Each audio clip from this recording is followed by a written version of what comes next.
C'est la carte postale la plus vendue à la librairie de la Tate Gallery, et franchement, ça m'étonne même pas. Ophélie de Millet, c'est le genre de tableau qui t'attrape sans même te demander ton avis. On assiste à sa noyade. Tirée du Hamlet de Shakespeare, et pourtant, elle est d'une beauté presque irréelle. Tout est éclatant, vibrant, saturé de verre, de lumière, de nature. Elle flotte entre la vie et la mort. C'est troublant parce que c'est à la fois paisible et profondément inquiétant. Ce que j'aime, c'est cette sensation de suspension. L'eau devient presque un miroir. Le paysage semble réel, vivant. Millet la peint d'après nature, dehors, sous le vent, sous la pluie. Et au milieu de cette précision incroyable, il y a cette poésie.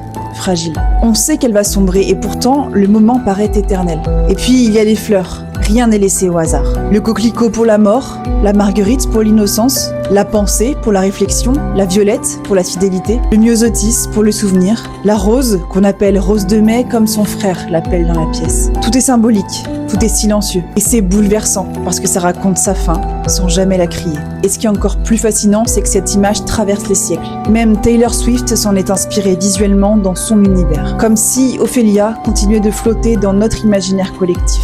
Ce tableau est particulièrement bouleversant parce qu'il est beau, oui, mais surtout parce qu'il est fragile. Et qu'il nous rappelle que l'art peut capturer un instant suspendu et le rendre éternel.